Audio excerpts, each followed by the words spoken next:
Everyone, स्वागत है आप सभी का आपके अपने चैनल संजय शोरन एग्जाम प्रो में। आज की इस वीडियो में हम भाई सीडीपी का प्रैक्टिस सेट नंबर 35 करेंगे भाई, जो कि महत्वपूर्ण है भाई। एसटेट हो गया, सी टेट हो गया, यूपी टेट हो गया, जितने भी टीचिंग एग्जाम होते हैं भाई उन सभी के लिए महत्वपूर्ण है भाई। हम क्या करते हैं भाई, कम से कम टाइम में, है ना, आपको क्या करा रहे हैं भाई, प्रैक्टिस सेट करवा रहे हैं। तो चलिए शुरू करते हैं आज के प्रैक्टिस सेट नंबर का। क्वेश्चन नंबर 1, प्याजे के संज्ञानात्मक विकास के सिद्धांत के अनुसार समय व पर्यावरण के बीच संतुलन की खोज की प्रक्रिया क्या कहलाती है?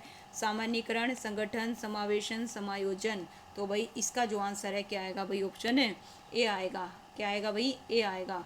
ठीक है, सामान्यीकरण क्या आएगा भाई, सामीकरण। क्या आएगा भाई, सामीकरण आएगा। सेकंड क्वेश्चन है भाई, ब्रूनर के संज्ञानात्मक विकास के सिद्धांत अनुसार निम्नलिखित में से कौन सी चिंतन की एक विधि नहीं है? नहीं है, ठीक है। ऑप्शन ए सक्रियात्मक, ऑप्शन बी आंकिक, ऑप्शन सी दृश्य प्रतिमान, ऑप्शन डी सांकेतिक। तो भाई इसका जो आंसर है क्या आएगा भाई, गौर फरमाइएगा। जो बुनर का है, किसका है भाई, बुनर ने संज्ञानात्मक विकास को 3 स्तरों में बांटा। एक तो क्रियात्मक, दूसरा प्रतिबिंबात्मक और तीसरा है भाई संकेतात्मक। तो इसका जो आंसर है क्या आएगा भाई, ऑप्शन है बी आएगा, आंकिक में नहीं बांटा है। ये इसका भाई चिंतन की एक विधि नहीं है। थर्ड क्वेश्चन है भाई, थर्ड क्वेश्चन, ठीक है। थर्ड क्वेश्चन है, इनमें से कौन सी शिक्षा मनोविज्ञान की सर्वाधिक व्यक्तिनिष्ठ विधि, व्यक्तिनिष्ठ पूछी है भाई, ठीक है। ऑप्शन ए अंतर्दर्शन, ऑप्शन बी है भाई वही दर्शन, ऑप्शन सी है अवलोकन, ऑप्शन डी है भाई प्रयोगीकरण। तो इसका जो आंसर है भाई, शिक्षा मनोविज्ञान की सर्वाधिक व्यक्तिनिष्ठ जो विधि है वो अंतर्दर्शन विधि है। इस विधि का प्रतिपादन भाई विलियम वुंट और उनके शिष्य टिचनर ने किया था। तो लीजिए भाई नेक्स्ट क्वेश्चन फोर्थ, बच्चों में सबसे अधिक कौन सा स्वभाव पाया जाता है? खेलने का, अध्ययन का, अनुकरण का, झगड़ा करने का। तो भाई बच्चों में अनुकरण का पाया जाता है भाई, किसका पाया जाता है, अनुकरण का। नेक्स्ट है भाई फिफ्थ क्वेश्चन, बच्चों के संज्ञानात्मक विकास को प्रभावित करने वाला कारक स्वास्थ्य एवं शारीरिक विकास, पारिवारिक वातावरण और आपसी संबंध, पास पड़ोस, समुदाय और समाज, और ऑप्शन डी है भाई उपरोक्त सभी। तो भाई फिफ्थ का जो आंसर है क्या आएगा भाई, ऑप्शन है डी आएगा, उपरोक्त सभी संवेगात्मक विकास को प्रभावित करने वाले क्या है भाई, कारक हैं। सिक्स क्वेश्चन है भाई, अध्यापक अभिप्रेरणा का स्तर निर्भर करता है किस चीज के ऊपर? उच्च वेतन पर, अधिकारी सर्वदृष्टि पर, व्यवसायिक परीक्षण पर, विद्यार्थी और व्यवसाय के प्रति वचनबद्धता पर। तो भाई इसका जो आंसर है क्या आएगा भाई, गौर फरमाइएगा, ऑप्शन है डी आएगा भाई, ठीक है। अध्यापक अभिप्रेरणा का स्तर निर्भर करता है विद्यार्थी और व्यवसाय के प्रति वचनबद्धता पर निर्भर करता है। नेक्स्ट है भाई सेवंथ क्वेश्चन, निम्नलिखित में से कौन सा कारक अधिगम को सकारात्मक रूप से प्रभावित करता है, मतलब कि पॉजिटिव रूप से, ठीक है। ऑप्शन ए है भाई उत्तीर्ण होने का भय, से प्रतियोगिता, अर्थपूर्ण संबंध, माता पिता की ओर से दबाव। तो भाई सकारात्मक रूप से कौन करेगा भाई, अर्थपूर्ण संबंध करेगा। क्या करेगा भाई, अर्थपूर्ण संबंध।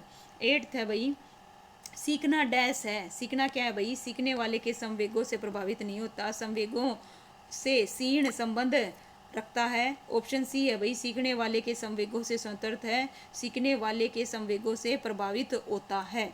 तो बताइए भाई सीखना, ठीक है, सीखना, इसका जो आंसर है क्या आएगा भाई, ऑप्शन है डी आएगा। क्या आएगा भाई, सीखने वाले के संवेगों से क्या होता है भाई, प्रभावित होता है। नाइन्थ क्वेश्चन है भाई, विद्यार्थियों के बीच अधिगम शैली में अंतर का कारण हो सकता है शिक्षार्थी की सामाजिक प्रक्रिया, ऑप्शन बी है भाई शिक्षार्थी द्वारा अपनाई गई विचारण नीति, ऑप्शन सी परिवार की आर्थिक स्थिति, ऑप्शन डी बालक का लालन पोषण, ठीक है, लालन पालन। तो नाइन्थ का जो आंसर है क्या आएगा भाई, ऑप्शन है बी आएगा। क्या आएगा भाई, शिक्षार्थी द्वारा अपनाई गई विचारण नीति, उनके सोचने और समझने के तरीके के कारण अधिगम शैली में भिन्नता पाई जाती है। तो इसका जो आंसर है क्या आएगा भाई, ऑप्शन है बी आएगा। क्या आएगा भाई, बी आएगा। लीजिए भाई टेंथ क्वेश्चन आपकी स्क्रीन पर, गौर फरमाइएगा। सुदृढ़ीकरण की अवधारणा एक महत्वपूर्ण सिद्धांत किस चीज़ का है भाई, सीखने का अनुबंध सिद्धांत है, सीखने का कार्यात्मक अनुबंध सिद्धांत है, सीखने की सामग्रिकतावाद सिद्धांत है, सीखने की भूल और प्रयास का सिद्धांत है। तो टेंथ का जो आंसर है क्या आएगा भाई, टेंथ का जो आंसर है क्या आएगा, ऑप्शन है बी आएगा भाई, सीखने का कार्यात्मक अनुबंध सिद्धांत है।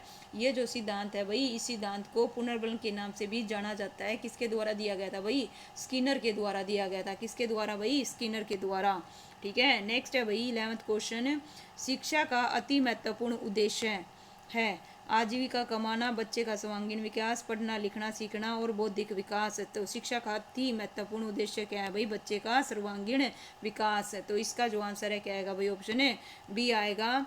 निम्नलिखित में से कौन शिक्षण योजना का एक मुख्य बिंदु है?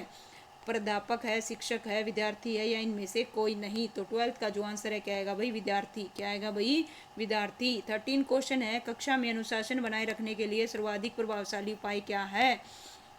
अनुशासनहीन छात्राओं को कक्षा से बाहर निकाल देना, शिक्षण को रोचक और व्यवहारिक बनाना, छात्रों के अभिभावकों को सूचित करना, अनुशासनहीन छात्राओं को विशेष सुविधाएं प्रदान करना। तो बताइए भाई, कक्षा में अनुशासन बनाने के लिए सर्वाधिक प्रभावशाली उपाय क्या है? इसका जो आंसर है क्या आएगा भाई? ऑप्शन है बी आएगा, शिक्षण को रोचक और व्यवहारिक बनाना। 14th क्वेश्चन है भाई, स्कूल में अधिकतम शिक्षकों में अपने छात्रों के लिए किसका सर्वाधिक अभाव पाया जाता है? किसका पाया जाता है भाई? स्नेह का, क्रोध का, दोष आरोपण का, या फिर गणना का? तो अधिकतर देखिए अध्यापकों में अपने छात्रों के प्रति भाई गणना नहीं होती। तो इसका जो आंसर है क्या आएगा भाई? ऑप्शन है डी आएगा। क्या आएगा भाई? डी आएगा। क्यों भाई? क्योंकि अध्यापक अपने छात्रों पर देखो क्रोध कर सकता है किंतु गणना और ईर्ष्या नहीं कर सकता। ठीक है, तो लीजिए भाई, नेक्स्ट है भाई, बहुबुद्धि का सिद्धांत किसने दिया था? किसने दिया था भाई? प्याजे ने, ब्रुनर ने, गार्डनर ने, वाइगोत्स्की ने? तो किसने दिया था भाई बहुबुद्धि का सिद्धांत? है ना, गार्डनर के द्वारा दिया गया था। नेक्स्ट है भाई 16 क्वेश्चन, एक विशेष आवश्यकता वाली भाषा कक्षा आदर्श है, विशेष रूप से सुसज्जित, अलग से स्थित, सभी प्रकार के शिक्षार्थियों को एकीकृत करता है, नियमित शिक्षकों की मदद के लिए अतिरिक्त शिक्षक है। तो एक विशेष आवश्यकता वाली भाषा कक्षा आदर्श है। तो 16 का जो आंसर है क्या आएगा भाई? क्योंकि सभी प्रकार के विद्यार्थियों को क्या करता है भाई? एकीकृत करता है। इसका जो आंसर है क्या आएगा भाई? ऑप्शन है सी आएगा।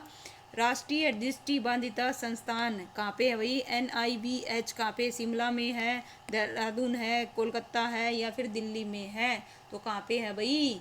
देहरादून है। कहाँ पे है भाई? देहरादून। 18 क्वेश्चन है भाई, 8 वर्षीय बालक जिसकी बुद्धि लब्धि 75 है तो उसकी मानसिक आयु क्या होगी? तो बताइए भाई, उसकी मानसिक आयु क्या होगी? आपसे क्या पूछा जा रहा है भाई? है ना, आपसे क्या पूछा जा रहा है भाई? मेंटल एज, मानसिक आयु पूछी जा रही है। तो ये क्या होगी भाई? IQ इंटू में, है ना, CA अपॉन में 100। तो रख दो भाई वैल्यू, है ना, क्या आएगा? 75 इंटू में CA कितनी दे रखी है भाई? 8 बटे में कितना दे रखा है? 100। काट दो, 4 से कट गया, 25 पे काट दो, ये 3 से, ये 4 से, 2 से, तो कितनी आ गई भाई? 3 दूनी 6। तो इसका जो आंसर है क्या आएगा भाई? 6 आएगा। क्या आएगा भाई? 6 आएगा। फ्राइड के अनुसार, किसके अनुसार भाई? फ्राइड के अनुसार व्यक्तित्व के प्राथमिक संरचनात्मक तत्व हैं। तो फ्राइड के अनुसार क्या है भाई? देखिए, चेतन, अवचेतन, अचेतन, इदम, अहम, पराहम। और ऑप्शन सी आनंद के सिद्धांत, ऑप्शन डी रक्षात्मक प्रतिक्रिया। फ्राइड के अनुसार व्यक्ति के प्राथमिक संरचनात्मक तत्व क्या है भाई? इदम, अहम, परा, अहम। इसका जो आंसर है क्या आएगा भाई? ऑप्शन है बी आएगा। क्या आएगा भाई? बी आएगा। लीजिए भाई 20 क्वेश्चन आपकी स्क्रीन पर, जस्ट 1 मिनट, है ना। 20 क्वेश्चन भाई नीचे हैं, जस्ट 1 मिनट भाई। ठीक है, 20 क्वेश्चन है। चिंतन संज्ञानात्मक पक्ष में एक मानसिक प्रक्रिया है। देखिए, चिंतन संज्ञानात्मक पक्ष में एक मानसिक प्रक्रिया, ये कथन किसने दिया था? तो बताइए भाई, ये कथन किसके द्वारा दिया गया था भाई? चिंतन संज्ञानात्मक पक्ष में एक मानसिक प्रक्रिया है, रोज के द्वारा। किसके द्वारा भाई? रोज के द्वारा। इसका जो आंसर है क्या आएगा? ऑप्शन है डी आएगा। अधिगम क्षमता निम्नलिखित में से किससे प्रभावित नहीं होती? ऑप्शन ए अनुवांशिकता से, ऑप्शन बी वातावरण से, ऑप्शन सी परीक्षण शिक्षण से, या फिर राष्ट्रीयता से। अधिगम क्षमता निम्नलिखित में से किससे प्रभावित नहीं होती भाई? इसका जो आंसर है क्या आएगा भाई? ऑप्शन है डी आएगा भाई। क्या आएगा? ऑप्शन है डी आएगा, राष्ट्रीयता से। ठीक है, तो अधिगम को प्रभावित करने वाले अनुवांशिक, वातावरण, शिक्षण और समायोजन की क्षमता भाई, ये सारे हैं, जबकि राष्ट्रीयता अधिगम को प्रभावित करने वाला कारक नहीं है। 22 क्वेश्चन है भाई, आत्म केंद्रित व्यक्ति होता है अंतर्मुखी, बहिमुखी, उभयमुखी, सामाजिक निर्भर। तो आत्म केंद्रित, है ना, कैसा होता है भाई? अंतर्मुखी होता है। कैसा होता है भाई? अंतर्मुखी होता है। 23 क्वेश्चन है भाई, मानव व्यक्तित्व के मनोलैंगिक विकास को इनमें से किसने महत्व दिया था? तो बताइए भाई, मानव व्यक्ति के मनोलैंगिक विकास को इनमें से किसने महत्व दिया था भाई? इसका जो आंसर है क्या आएगा भाई? फ्रॉइड आएगा। किसने दिया था भाई? फ्रॉइड ने दिया था। है ना। मनोलैंगिक, इन्होंने कितनी अवस्थाएं बताई थी, 5 बताई थी, पांचों का ध्यान रखिए। मुख्य अवस्था, गुदी अवस्था, लैंगिक अवस्था, अदृश्य अवस्था और जनन अवस्था। ये किसके द्वारा दी गई है भाई, सिगमंड फ्राइड के द्वारा। ठीक है। 24 क्वेश्चन है भाई, इनमें से कौन सा अबोध स्तर के शिक्षण में शामिल है पूछा है। ठीक है। प्रत्यकरण, अनुप्रयोग, तुलना, अन्वेक्षण। तो भाई बोध स्तर के शिक्षण में कितने सोपान है भाई, सबसे पहले देखिए क्या आता है, अन्वेक्षण आता है ना। अन्वेक्षण आता है, क्या आता है, अन्वेक्षण। अन्वेक्षण के बाद प्रस्तुतिकरण, फिर आत्मीयकरण, और 4th नंबर पर जो आता है वर्गीकरण, सॉरी क्या आता है भाई, वर्णन आता है। क्या आता है, वर्णन। ठीक है। 25 क्वेश्चन है भाई, गिलफोर्ड के अनुसार अपसारी चिंतन में आवश्यक, क्या आवश्यक है भाई, इन दोनों में से बता दो। इसका जो आंसर है क्या आएगा भाई, गिलफोर्ड के अनुसार अपसारी चिंतन में आवश्यक है विचार प्रवाह। क्या है भाई, विचार प्रवाह आवश्यक है। 26 क्वेश्चन है, 26, मौलिकता, नवीनता। ठीक है। मौलिकता, नवीनता और प्रवाह, इनमें से किसके घटक हैं भाई, बताओ। व्यक्तित्व के, बुद्धि के, सृजनात्मकता के, अभिप्रेरणा के। तो भाई इसका जो आंसर है क्या है भाई, ये किसके हैं, सृजनात्मकता के हैं भाई। नेक्स्ट है भाई, थॉर्नडाइक के व्यक्तित्व के वर्गीकरण का आधार शारीरिक गठन और सकल सूरत है, रचनात्मक और मौलिक है, समायोजन और बुद्धि है, चिंतन और कल्पना है। तो इसका जो आंसर है क्या आएगा भाई, ऑप्शन है डी आएगा। क्या आएगा भाई, डी। थॉर्नडाइक के, है ना, व्यक्तित्व के वर्गीकरण का आधार चिंतन और कल्पना है। 28 है भाई, इनमें से किसको मुख्य अधिकारी ग्रंथि कहते हैं, थायराइड को, एड्रिनल को, अंतरस्रावित को, या पीयूष ग्रंथि को।